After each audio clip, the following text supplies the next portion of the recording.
Hello students, so let's solve this question. तो सबसे पहले क्वेश्चन को समझते हैं कि क्वेश्चन में क्या लिखा है। A ship of mass 3 into 10 to the power 7 kg is initially at rest. Is pulled by a force of 5 into 10 to the power 4 Newton through a distance 3 meter. Neglect the friction. The speed of the ship at this moment is. तो question में क्या लिखा है कि सबसे पहले एक ship का मास गिवन है। तो शिप का मास कितना है? It is given as equal to 3 into 10 to the power 7 kg। तो शिप का मास बच्चों में गिवन है 3 into 10 to the power 7 kg। Question में लिखा है कि ये जो शिप है वो क्या है? रेस्ट पर है। तो जो शिप है वो इनिशियली किस पर है? रेस्ट पर है। तो उसकी स्पीड कितनी है? 0 मीटर पर सेकेंड के बराबर। तो स्पीड कितनी है उसकी? Initially 0 metre per second. Question में लिखा है कि इसके ऊपर हम फोर्स अप्लाई कर रहे हैं, इसको पुल कर रहे हैं। तो कितना फोर्स अप्लाई कर रहे हैं? 5 into 10 to the power, so we are applying a force of 5 into 10 to the power 4 Newton. So the force equal to 5 into 10 to the power 4 Newton का हम इसके ऊपर फोर्स अप्लाई कर रहे हैं। क्वेश्चन में लिखा है कि उसके बाद ये ऑब्जेक्ट कितना डिस्टेंस जा रहा है? 3 मीटर का डिस्टेंस। तो अब सबसे पहले बात करें बच्चों, तो इसकी the speed of the ship at this instant is. तो शुरुआत में ये जो ऑब्जेक्ट है वो कितने स्पीड पर है? 0 मीटर पर सेकेंड। सबसे पहले हम एक्सेलरेशन कैलकुलेट करें। तो एक्सेलरेशन क्या होता है? Total net force upon mass. तो टोटल नेट फोर्स कितना है?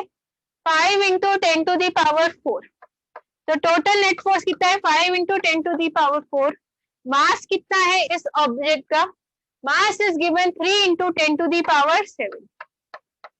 तो mass is 3 into 10 to the power 7 और टोटल फोर्स इस ऑब्जेक्ट पर कितना लग रहा है? 5 into 10 to the power 4।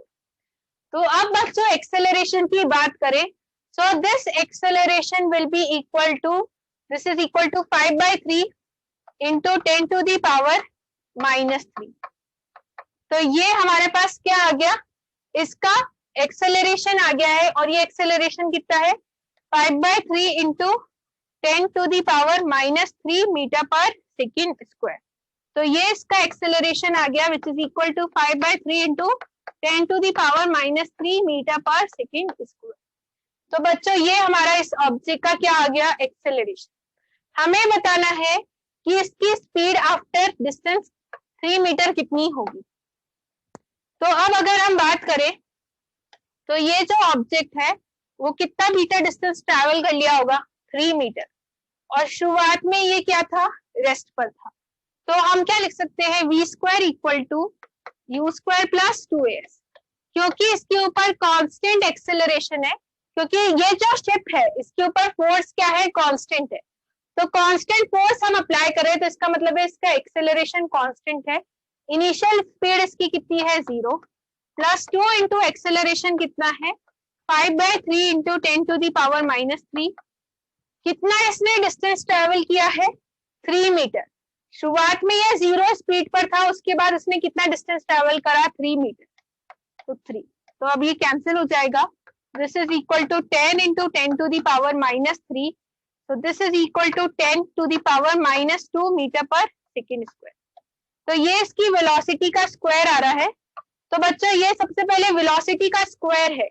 अब अगर हम बात करें ये वेलोसिटी का स्क्वायर है, तो वेलोसिटी के स्क्वायर की वैल्यू है। तो अगर वेलोसिटी कैलकुलेट करना है तो वो क्या हो जाएगा? √10 की power -2 which is equal to 10 की पावर -1 मीटर पर सेकेंड। तो इसका मतलब है कि जो इस पार्टिकल की स्पीड आ गई वो कितनी आ गई है? 0.1 metre per second. So answer will be third option कि ये जो पार्टिकल है वो 3 मीटर डिस्टेंस ट्रेवल करने के बाद इसकी स्पीड कितनी हो गई है? 0.1 metre per second. I hope सब बच्चों को ये क्वेश्चन समझ में आ गया होगा कि ये क्वेश्चन हमने कैसे सॉल्व किया है। सबसे पहले इसका मास गिवन है 3 into 10 to the power 7 kg। उसके ऊपर मैंने फोर्स अप्लाई किया था। अब फोर्स अप्लाई किया था तो वो एक्सेलरेटेड हो चुका है, तो एक्सेलरेशन आ गया। उसके बाद शुरुआत में वो रेस्ट पर है, उसके बाद वो उसने डिस्टेंस 3 मीटर का कर लिया, तो यहाँ से हमारी वेलोसिटी आ जाएगी u स्क्वायर प्लस 2as, तो एक्सेलरेशन आ जाएगा। अब इसके बाद हम वेलोसिटी कैलकुलेट कर सकते हैं, which is equal to 0.1 metre per second. Okay students,